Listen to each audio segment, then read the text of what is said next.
Lauren. I'm one of the Komodo keepers here at the Akron Zoo. My name's Jenny. I'm also a Komodo keeper here at the Akron Zoo. It's Brenna. I am one of the keepers here in the Komodo Kingdom area at the Akron Zoo. We noticed in the beginning of March that she was a little bit off. She was unsteady on her perching. She would kind of slip and reach for things that weren't there. So we took her down to the vets. She had a history of ear infections, so that was one of the first things that they checked, and her ears were fine. She didn't have any infections. We brought her back to the exhibit, and then we noticed she was reaching for food that we were holding, but she was missing our hands. So Jenny came up with the idea that maybe it was her eyes. So we had them come in. We looked with her with a flashlight into her eyes, and we noticed that she had some cloudiness in her eyes.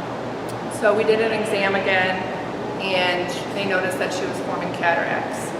And within the matter of a few weeks, she developed a full cataract in her right eye, making her totally blind in that eye.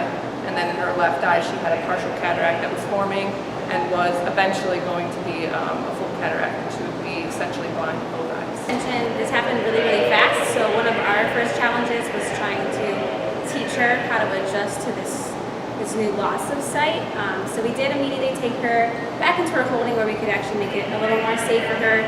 Obviously on the exhibit there's a lot more challenges. There's a different, more complex perching, there's pools with other animals. So we were able to make a little safety net for her. That way if she was to stumble off a perch, she'd still be safe. But what we really focused on right away was training. So we wanted to teach her how to be blind and make sure that she was going to be able to get her food and her water and move around her holding really easily.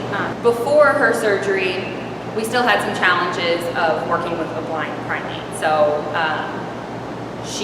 her eyesight progressively got worse. We still had to train her.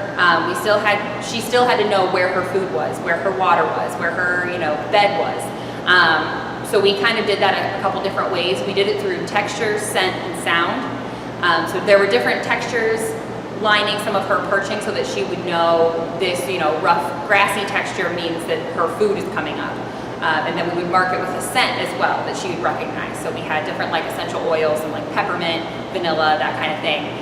So each one marked a different spot.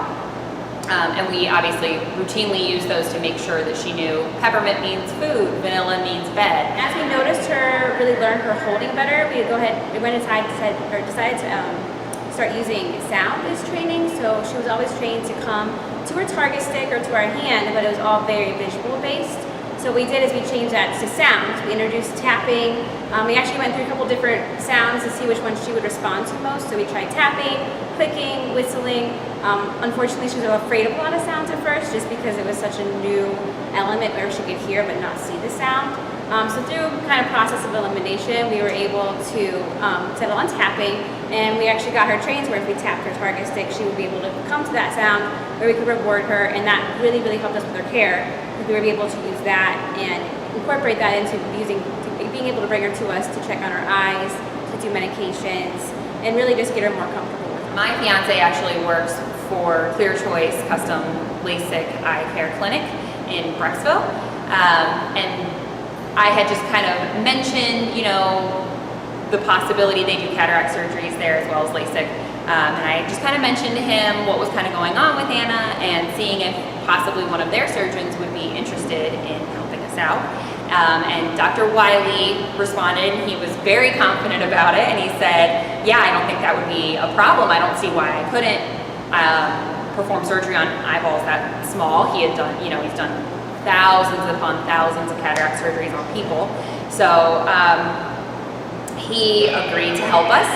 He performed the surgery went amazingly well.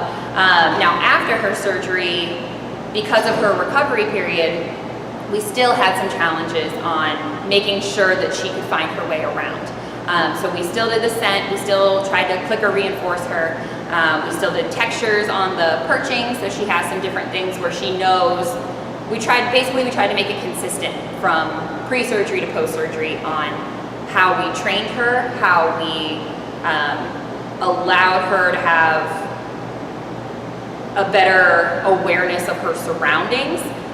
Because as a person, you can explain that they have cataracts to them. You can explain this is what's happening, this is what the surgery is, and this is how it's going to be when you recover.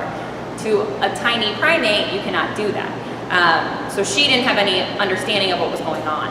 She didn't understand, you know, why she was going blind, why it was hard for her to see, why she couldn't find her food. So for us, that was, I think, our biggest challenge, was making sure that she had some consistency and that we made sure she had the best quality of life possible by making sure everything was consistent across the board, where her food was, where her water was, making sure she knew when her brother was going on exhibit, when he was coming back, and when it was time to, you know, to go to bed at night, all those kind of things. So those are really our biggest challenges. We still have a lot of progress to go through with her, but it's kind of awesome that we're able to even do this.